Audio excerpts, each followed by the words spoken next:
Hello everyone, I am Manju Sharma. Welcome to physiology hacks. आज हम बात करेंगे रेस्टिंग मेम्ब्रेन पोटेंशियल के बारे में और हम देखेंगे कि रेस्टिंग मेम्ब्रेन पोटेंशियल होता क्या है, इसका क्या सिग्निफिकेंस है हमारी बॉडी में, और एट लास्ट हम बात करेंगे कि क्या लिखना चाहिए अगर एग्जाम में क्वेश्चन आता है तो। ओके, तो पहले समझने की कोशिश करते हैं कि रेस्टिंग मेम्ब्रेन पोटेंशियल में हम क्या पढ़ें।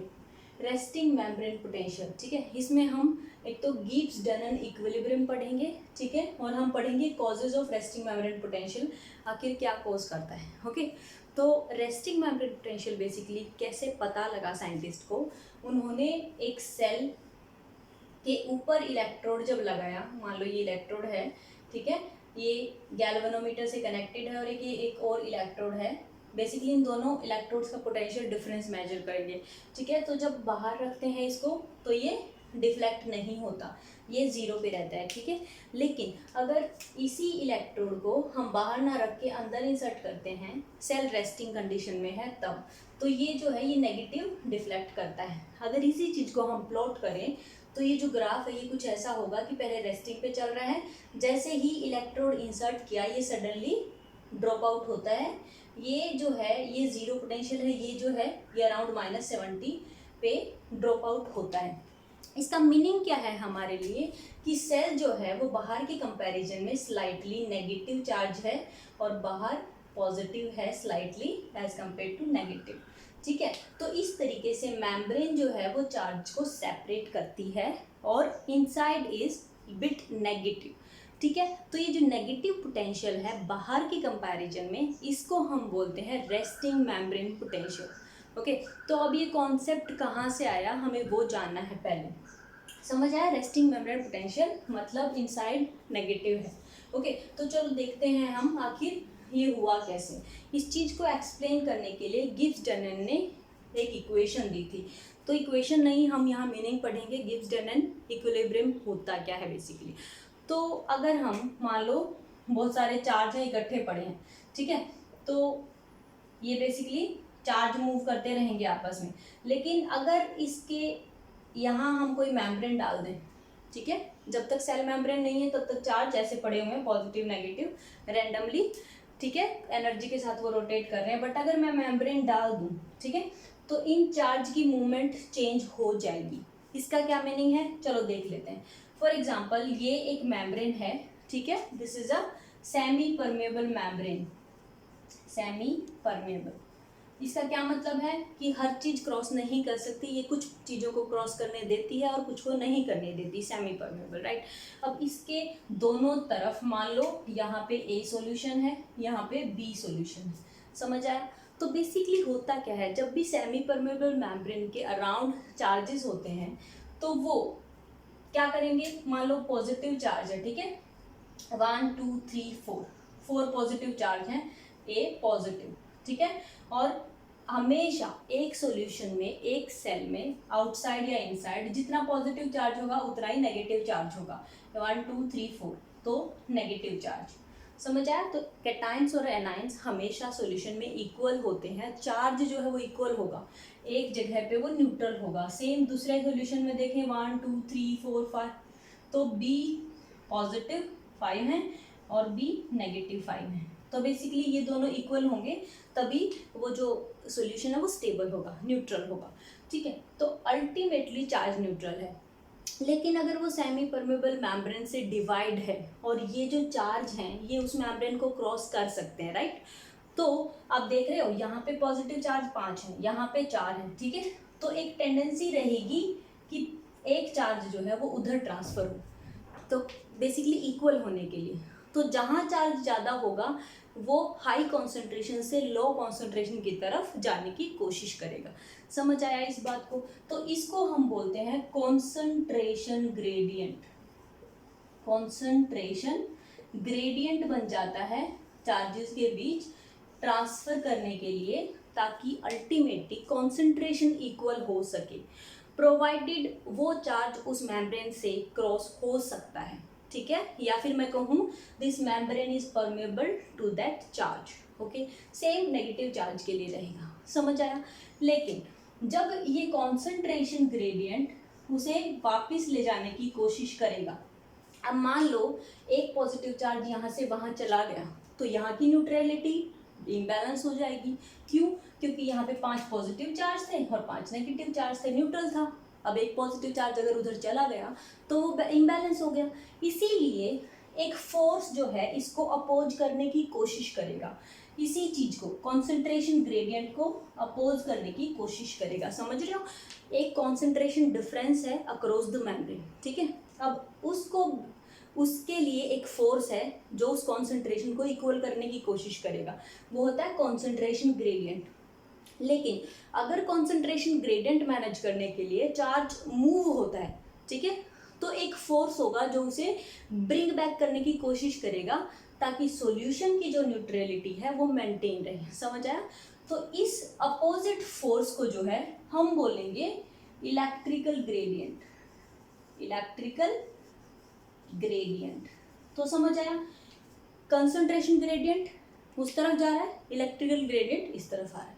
हमेशा ये दोनों ग्रेडियंट एक दूसरे के अपोजिट होते हैं। समझ आया? लेकिन अगर मैं कहूँ, मैं अगर इस बी सॉल्यूशन में कुछ प्रोटीन्स ऐड कर देती हूँ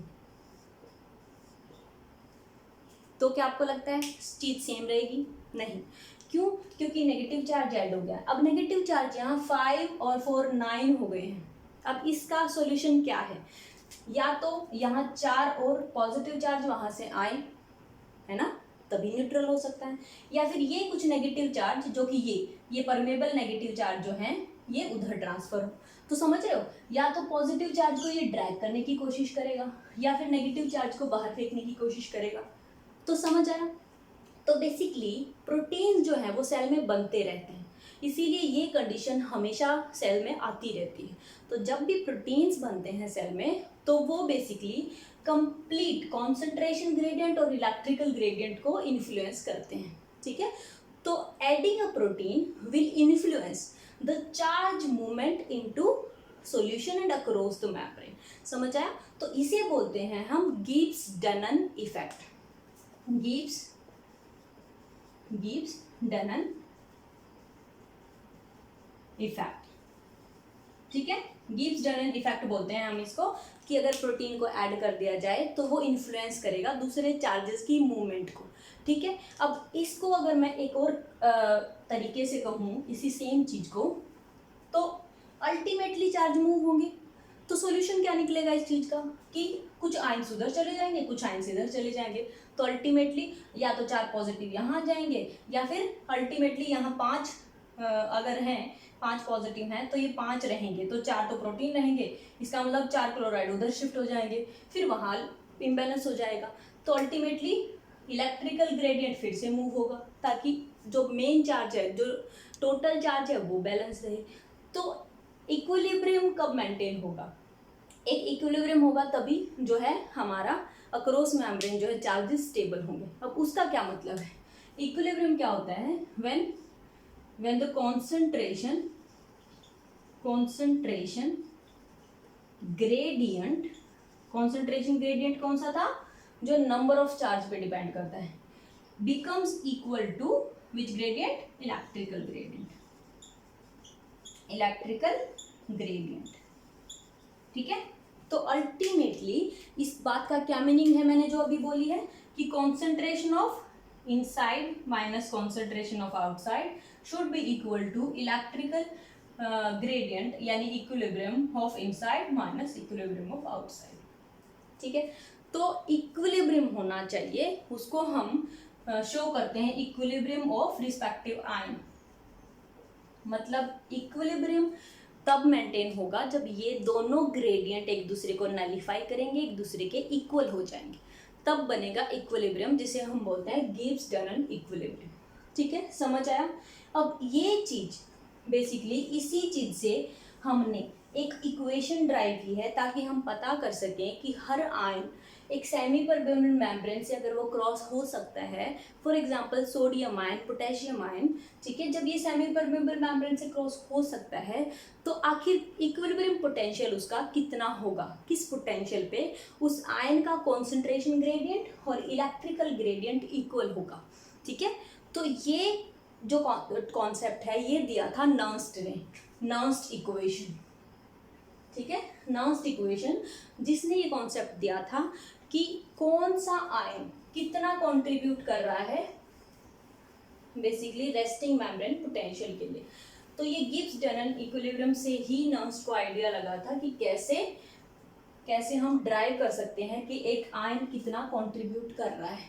तो ये है हमारी नर्स्ट इक्वेशन, नर्स्ट इक्वेशन जो बताती है कि किस आयन का कंट्रीब्यूशन हमारी मेम्ब्रेन पोटेंशियल में कितना है। ये मेन इक्वेशन है जिससे हमें पता चला था कि रेस्टिंग फेज पे कौन सा आयन कंट्रीब्यूट कर रहा है और एक्शन पोटेंशियल पे कौन सा आयन कंट्रीब्यूट कर रहा है। इसका मतलब हम समझते हैं, ठीक है। तो जब यही पोटेंशियल बेसिकली हमने तो ये क्या है, किसी आयन की इक्विलिब्रियम पोटेंशियल क्या होती है, RT बाई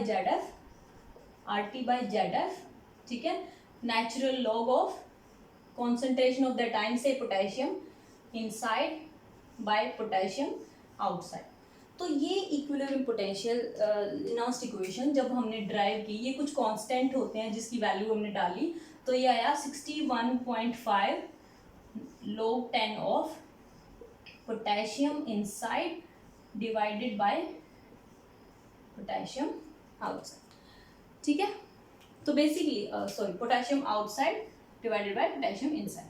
तो अल्टीमेटली जब इस नर्स्ट इक्वेशन में हमने डिफरेंट आयंस को कैलकुलेट किया, ठीक है, तो हमने देखा कि पोटेशियम की जो ये इक्विलिब्रियम वैल्यू है ये है अराउंड -89 मिलीवोल्ट, ठीक है। क्लोराइड की भी कुछ ऐसी ही रिजेंबल की कि ये भी -90 मिलीवोल्ट के अराउंड आती है क्लोराइड आयन की, ठीक है। तो बेसिकली ये जो है हमारी, ये आती है रेस्ट पे, फाइन, रेस्ट पे। तो अब क्वेश्चन आता है कि पोटेशियम कंट्रीब्यूटर है या क्लोराइड कंट्रीब्यूटर है। जब रेस्ट पे -90 मिलीवोल्ट, -70 से -90 डिपेंडिंग ऑन सेल हमारी रेस्टिंग मेम्ब्रेन पोटेंशियल मिली हमें, तो क्वेश्चन था कि कौन कंट्रीब्यूट कर रहा है। तो इन दोनों में से ऑप्शन होगा, क्योंकि दोनों की ही इक्विलिब्रियम पोटेंशियल रिजेंबल कर रही है कि पोटेशियम भी हो सकता है और क्लोराइड भी हो सकता है। बट जब एक सेल के अंदर परमेबल मेम्ब्रेन में कौन सा आयन ज़्यादा मूव कर सकता है, जब ये पता लगाया, कंडक्टेंस पता लगाई कि सेल के थ्रू कौन सा चार्ज ज़्यादा मूव कर रहा है, परमेबिलिटी पता लगाई, तो ये पोटेशियम जो है बहुत ज़्यादा परमेबल था एट रेस्ट, ठीक है, अराउंड 20 टाइम्स देन सोडियम। तो बेसिकली क्लोराइड से भी बहुत ज़्यादा परमेबल था, ठीक है। तो पोटेशियम आया चल के कि रिजल्टेंट कि potassium is the main contributor of resting membrane potential. पहली बात, इसी इक्वेशन से पता चला कि जो सोडियम है इसकी वैल्यू आई इक्विलिब्रियम पोटेंशियल की +60 मिलीवोल्ट, समझ आया। तो हमें पता चला कि जब भी एक्शन पोटेंशियल जनरेट होता है तो हमारी मेम्ब्रेन पोटेंशियल पॉजिटिव की तरफ जाती है। अगर हम ग्राफ देखें तो पहले ये नेगेटिव होती है, फिर ये पॉजिटिव की तरफ जाती है, ठीक है। तो नेगेटिव RMP हमें पता चल गया पोटेशियम की वजह से है, और हमें पता चला सोडियम का जो है वो +60 है, मतलब जो पॉजिटिव चार्ज जा रहा है वहाँ कौन कंट्रीब्यूटर है, सोडियम। तो इस नर्स्ट इक्वेशन ने हमें बताया कि एक्शन पोटेंशियल सोडियम की वजह से होती है और रेस्टिंग मेम्ब्रेन पोटेंशियल पोटेशियम की वजह से होती है, ठीक है। तो ये हो गई नर्स्ट इक्वेशन। इसके अलावा अब सेल में एक आयन तो होता नहीं, नर्स्ट इक्वेशन ने बताया कि एक आयन की आप कैसे कैलकुलेट कर सकते हो, ठीक है। अब उसके अलावा जो है गोल्डमैन हॉजकिन कार्ज इक्वेशन, इस इक्वेशन का जस्ट नाम पता आपको होना चाहिए।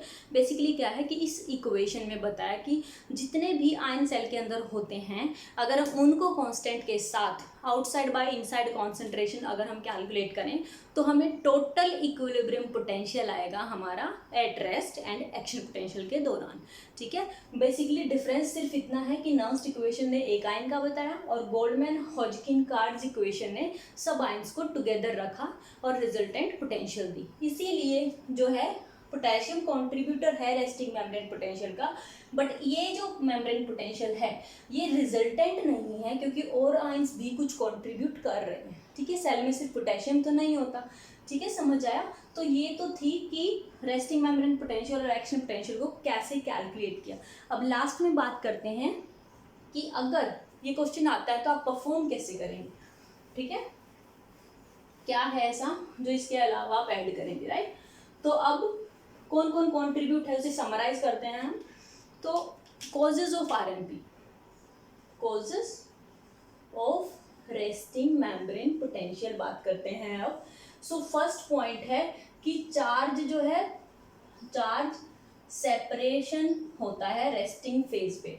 मतलब एक मेम्ब्रेन में अंदर नेगेटिव चार्ज होता है और बाहर पॉजिटिव चार्ज होता है, पहली बात, ठीक है। अब वो चार्ज सेपरेशन किस वजह से होता है, दूसरा कारण ये है कि there should be semi permeable membrane.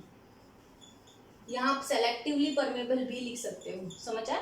तो एक तो चार्ज सेपरेटेड है सेल में, और जो मेम्ब्रेन है वो सेमी परमेबल है, ठीक है। अब सेमी परमेबल है तभी ये चार्ज सेपरेटेड है, नहीं तो ये इनफ्लक्स और आउटफ्लक्स होके बैलेंस कर देंगे दोबारा से, ठीक है, अकॉर्डिंग टू कॉन्सेंट्रेशन ग्रेडियंट।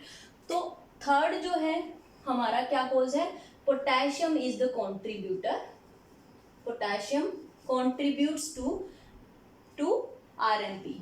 ऐसा क्यों, क्योंकि equilibrium potential of potassium is nearest to the resting membrane potential, पहला रीजन। और दूसरा रीजन है कि potassium permeability is very high, permeability is high, ठीक है। रेस्टिंग फेज पे potassium is the highest permeable. और ये क्यों है, क्योंकि potassium leaky channels are present, ठीक है। यहाँ मेम्ब्रेन में कुछ पोटेशियम लीकी चैनल्स है, पोटेशियम बाहर जाता रहता है, पोटेशियम बाहर जाता रहेगा मतलब अंदर वो नेगेटिव चार्ज करता रहेगा, जिसकी वजह से हमारा रेस्टिंग मेम्ब्रेन पोटेंशियल होता है। लास्ट कॉज है रेस्टिंग मेम्ब्रेन पोटेंशियल का, which is very important, is sodium potassium pump. तो यहाँ जब सोडियम पोटेशियम पंप लगेगा जो कि सोडियम को बाहर भेजता है एंड पोटेशियम को अंदर, जब पोटेशियम इफ्लक्स हो रहा होता है तो अंदर नेगेटिव चार्ज जो है बैलेंस रहेगा। तो एक कारण तो हो गया ये पोटेशियम लीकी चैनल। अब एक होता है सोडियम पोटेशियम पंप, सोडियम को दोबारा से वो बाहर की तरफ भेजेगा और पोटेशियम को अंदर की तरफ। अब समझ रहे हो आप, 3 सोडियम को बाहर भेजा है इसने और 2 पॉजिटिव चार्ज को अंदर भेजा है, 3 बाहर चले गए। इसका क्या मतलब है कि अंदर नेगेटिविटी मेंटेन रहेगी। तो समझ आया, अंदर इनसाइड नेगेटिव क्यों है हमारा, क्योंकि पोटेशियम बाहर जा रहा है, पॉजिटिव चार्ज बाहर जाएगा तो नेगेटिविटी होगी। और दूसरा है सोडियम पोटेशियम पंप, जो कि ज़्यादा पॉजिटिव चार्ज को बाहर फेंक रहा है और कम पॉजिटिव चार्ज को अंदर फेंक रहा है, जिसकी वजह से जो अंदर है वो इनसाइड नेगेटिव चार्ज रहता है। तो sodium potassium pump and potassium, ये 2 रीजन आप नहीं भूलेंगे। इसके अलावा there is charge separation across the membrane because of semi permeable nature, ठीक है। तो अगर रेस्टिंग मेम्ब्रेन आता है तो आपको गिब्स डनन भी बताना पड़ेगा और रेस्टिंग मेम्ब्रेन भी बताना पड़ेगा, ठीक है। लेकिन अगर सिर्फ डनन इक्विलिब्रियम या गिब्स डनन आता है तो आप जो स्टार्टिंग में हमने एक्सप्लेन किया था सिर्फ उतना आप डिस्कस कर सकते हैं, ठीक है। आई होप आपको रेस्टिंग मेम्ब्रेन पोटेंशियल समझ आ गया होगा। कोई क्वेरी है तो आप प्लीज़ कमेंट कर देना। अगर आप नेक्स्ट कोई वीडियो चाहते हैं मैं बनाऊँ तो वो भी कमेंट कर देना। अगर मेरी वीडियोस अच्छी लग रही हूँ तो please don't forget to subscribe my channel. Thank you so much, bye bye.